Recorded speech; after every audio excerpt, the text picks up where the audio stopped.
want to know the difference between the animals and humans? Animals are smart enough not to pick their weak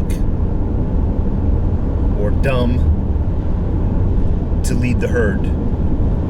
It is amazing to me how many people there are in this United States, and I would venture to say at least 49-50% are weak-minded, undereducated, and have most importantly, above education, lack common sense, are easily fooled.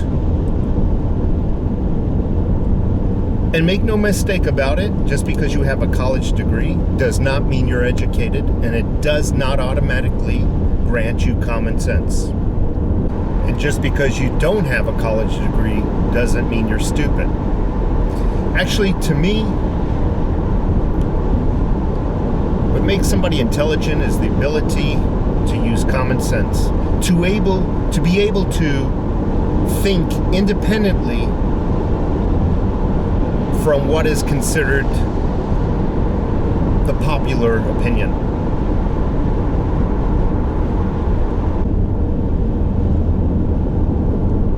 Got a lot of people out there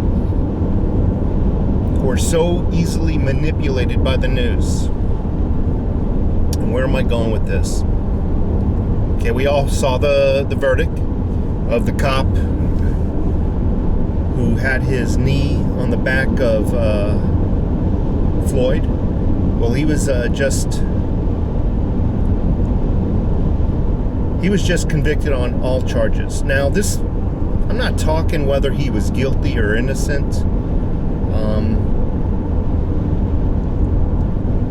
However, I am looking at the people outside the courthouse, and they're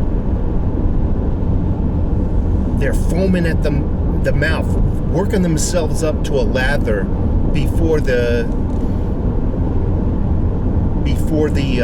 verdict is read. And I'm looking around, and most of it appears to be a carnival swap meet type of atmosphere. You got people selling T-shirts and selling hamburgers. You know, I couldn't figure out what they're there for, other than to perhaps manipulate the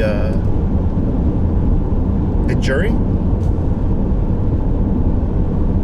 Maxine Waters.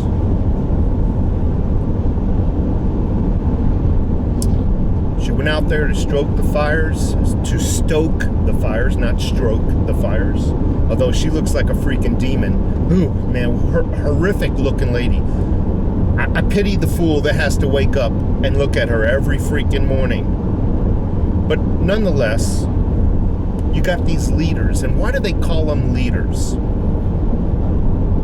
Because most people, mostly the undereducated, mostly the weak-minded, mostly the folks who do not have common sense, look up to these people for guidance. And whatever these leaders find acceptable, so will their followers. These leaders are lacking values nowadays. You hear it in the court hearings. You hear it the way they speak to each other. Do any kind of congressional or Senate hearings. The lack of values, the lack of civility towards even one another. It's almost like a gangster atmosphere the way some of them talk to each other. And this is passed down to their followers. Well, if my leaders, these very important, very wealthy aristocrats in the Congress and the Senate can behave like that, this must be normal behavior. And if it is acceptable to them, it'll be acceptable to their followers. So they're out there rejoicing after they heard the verdict like it was a celebratory atmosphere, a party. And again, this is not whether he was guilty or not. I just feel that at this point in time, the jury was not sequestered. Their identities were not locked down. They had the ability to text and receive text. I don't think it is out of question that they could have possibly been threatened or felt threatened, or even felt perhaps I need to vote a certain way, otherwise in the future I could be threatened. Apologize about the lighting. Gotta love this cheap camera.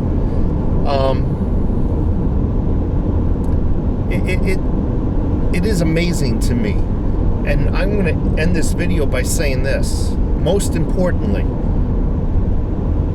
what's his name? George Floyd? I apologize. I don't put this all to memory.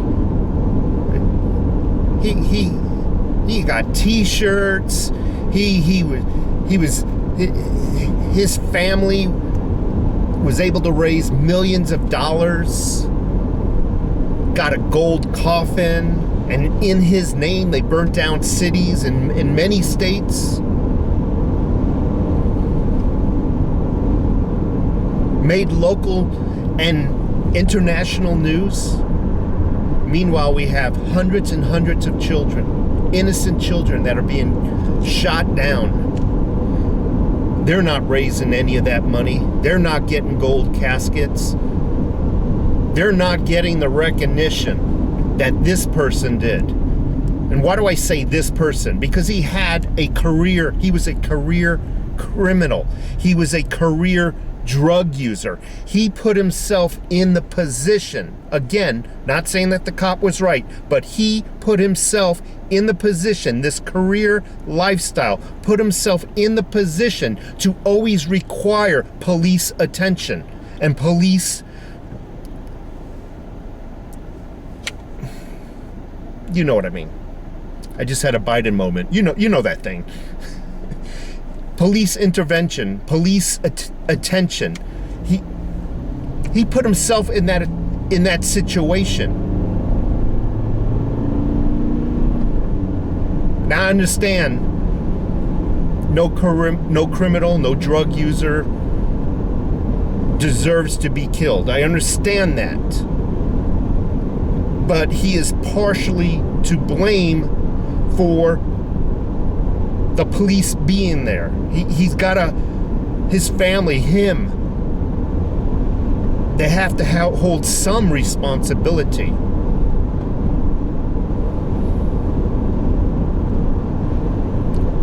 The little children will never get the news attention that this man got, this criminal, this career criminal got. Innocent children will never be able to raise millions of dollars and won't get a golden casket and won't even be a freaking headlines in the newspaper. But this career criminal, all these weak-minded people hold him up as a savior. Something to think about.